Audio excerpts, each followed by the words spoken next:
Hi friends, welcome to VSV logs. உங்கள் அனைவருக்கும் எனது அன்பு வணக்கம். இன்றைக்கி நம்ம உருளைக்கிழங்கு வச்சு கட்லெட் பாருங்கள், பார்க்கும்போதே சாப்பிட்ணுன்னு தோணுங்க. நம்ம குழந்தைங்களுக்கு ரொம்ப ரொம்ப பிடிக்கும். குழந்தைங்க மட்டும் இல்லை, பெரியவங்களும் ரொம்பவே விரும்பி சாப்பிடுவாங்கங்க. செய்கிறது ரொம்ப ரொம்ப ஈஸி, ஆனால் டேஸ்ட் ரொம்பவே நல்லா இருக்குங்க.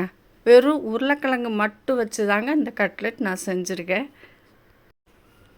இப்போ இந்த கட்லெட் செய்கிறதுக்கு நான் பெரிய உருளைக்கிழங்கா 2 உருளைக்கிழங்கு எடுத்திருக்கேங்க. இந்த சைஸ் உருளைக்கிழங்கு நான் எடுத்திருக்கேன். இதை நல்லா வேக வச்சு எடுத்துக்கணுங்க. நல்லா வேக வச்சிட்டோம் அப்படின்னா இப்படி மசிக்கிறப்போ நல்லா மசிஞ்சு மாவாக வருங்க. அதனால் நல்லா வேக வச்சு இந்த மாதிரி மசித்து 1 2 இருந்தது அப்படின்னா நம்ம கையாலேயே பிசைஞ்சு விட்டுக்கலாம். இதில் நிறைய வெஜிடபிள்ஸும் போடலாம். நான் வெறும் உருளைக்கிழங்கு மட்டும் வச்சு செஞ்சுருக்கேன். ரொம்பவே டேஸ்ட்டாக இருக்குங்க. இதில் கேரட்டு, பீன்ஸு, பட்டாணி எது வேணாலும் நீங்கள் போட்டுக்கலாம். வெறும் உருளைக்கிழங்குலே ரொம்பவே நல்லாயிருக்கும். இந்த மாதிரி கையால் நல்லா பிசைஞ்சு விட்டுட்டு பாருங்கள், நல்லா பிசைஞ்சாச்சு. இப்போ இதுக்கு மசாலா சேர்த்துடலாங்க.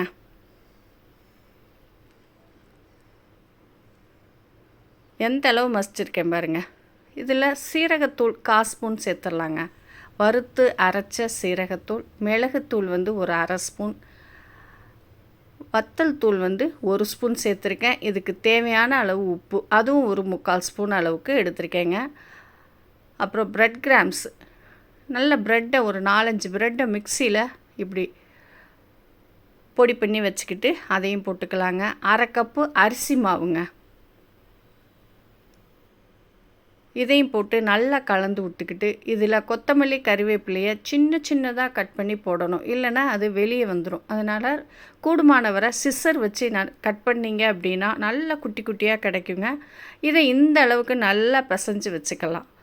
நல்லா சப்பாத்தி மாவு பதத்தில் பிசைஞ்சு வச்சுட்டு நம்ம கட்டிங் போர்டு இருக்கும் இல்லையா, அதில் நல்லா ரோல் பண்ணிட்டு எண்ணெய் தடவி கட் பண்ணி சுட வேண்டியதாங்க வேலை. ரொம்ப ஈஸி. நீங்கள் கண்டிப்பாக இந்த வீடியோ ஃபுல்லுமே பார்த்து இதே மாதிரி செஞ்சு பாருங்கள். ரொம்ப ரொம்ப நல்லா இருக்குங்க. பசங்க ஸ்கூல்லேருந்து வந்தவுடனே ஏதாவது சாப்பிட்ணுன்னு தோணும் இல்லையா, டீயோடு இதை வச்சு கொடுத்து பாருங்கள். அடிக்கடி செய்ய சொல்லி கேட்பாங்க. அந்த அளவுக்கு இந்த டேஸ்ட் நல்லாயிருக்கும். இப்போ இந்த மாதிரி நல்லா ரோல் பண்ணி வச்சுக்கிட்டு ஒரு கத்தி வச்சு நம்ம கட் பண்ணிக்கலாம். கட் பண்ணிவிட்டு நமக்கு என்ன ஷேப் வேணுமோ அந்த ஷேப் வச்சு நம்ம சுட்டு எடுக்கணுங்க. நான் இப்போ ட்ரையாங்கலாக வச்சுக்க போகிறேன், அதனால் இந்த மாதிரி ஷேப் கொடுத்துக்கிட்டு இருக்கேன். இப்போ கத்தி வச்சு கட் பண்ணி நம்ம ஃபுல்லுமே நமக்கு எந்த ஷேப்பில் வேணுமோ செஞ்சு வச்சுக்கிட்டோம் அப்படின்னா சுட்டெடுக்கிறதுக்கு ஈஸியாக இருக்கும். இது அப்போந்தான் ஷேப் கொடுத்து வைக்கணும்னு இல்லை, நீங்கள் ஃபஸ்ட்டே ஃப்ரிட்ஜில் இது ரெடி பண்ணி வச்சுட்டு பசங்க வர்றப்போ இதை அப்படியே சுட்டு எடுத்து கொடுக்கலாங்க. ரொம்ப ஈஸியாகவும் இருக்கும்.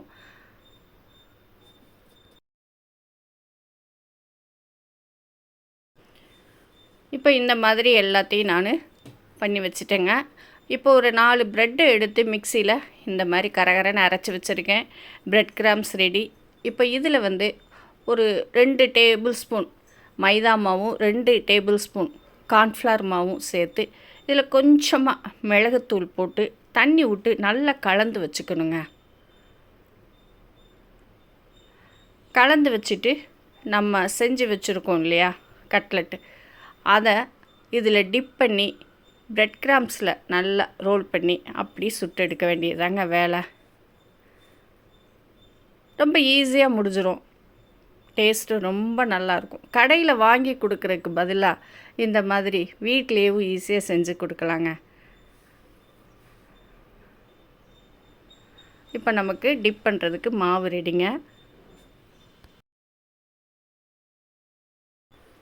இதில் நம்ம செஞ்சு வச்சுருக்கிற எல்லாத்தையும் டிப் பண்ணி ப்ரெட் கிராம்ஸ்லேயே நல்லா பரட்டி எடுத்து வச்சுக்கிட்டோம் அப்படின்னா எண்ணெயில் சுட்டு எடுக்கிறதுக்கும் ஈஸியாகிடுங்க. நான் எல்லாத்தையும் இந்த மாதிரி டிப் பண்ணி ப்ரெட் கிராம்ஸில்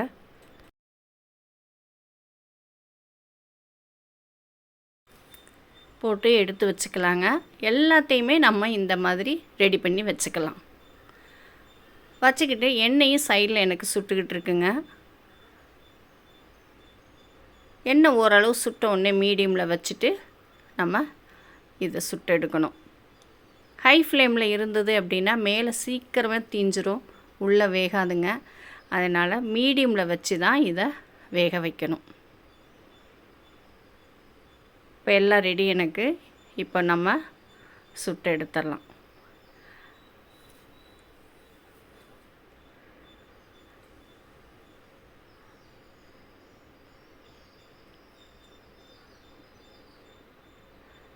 எண்ணெய் பாருங்கள் நல்லா சூடாயிடுச்சு. ஸ்டவ்வை மீடியமில் வச்சிடலாம். இதை ஒவ்வொன்றா அப்படி வச்சு ஒரு 5 நிமிஷம் வெந்ததுக்கு அப்புறம் நம்ம திருப்பி போடணுங்க. இந்த வீடியோ முழுவதும் பார்த்து நீங்கள் இதே மாதிரி செஞ்சு பாருங்கள். ரொம்ப ரொம்ப நல்லா இருக்குங்க கட்லெட். நீங்கள் செஞ்சு பார்த்துட்டு எப்படி இருக்குன்னு எனக்கு சொல்லுங்கள். இந்த வீடியோ உங்களுக்கு ரொம்ப பிடிச்சிருந்ததுன்னா உங்கள் ஃப்ரெண்ட்ஸ் சர்க்கிளுக்கு ஷேர் பண்ணி விட்டுட்டு அப்படி ஒரு லைக் போடுங்கங்க. இப்போ இந்த மாதிரி மெல்ல தான் திருப்பி விடணுங்க. டக்கு டக்குன்னு திருப்பணும் அப்படின்னா அந்த ஷேப்பெல்லாம் களைஞ்சிரும். அதனால் மெதுவாக ஒவ்வொன்றா திருப்பி போடலாம். இப்படி திருப்பி போட்டு நல்ல கலர் சேஞ்ச் ஆனோடனே எடுக்க வேண்டியதாங்க. நம்ம எல்லாருக்கும் ரொம்ப பிடிச்ச கட்லெட் இப்போ ரெடி ஆயிருங்க. நீங்கள் கண்டிப்பாக செஞ்சு பார்த்துட்டு சொல்லுங்கள். இந்த வீடியோ உங்களுக்கு ரொம்ப பிடிச்சிருக்குன்னு நினைக்கிறேங்க. கட்லெட் ரெடிங்க.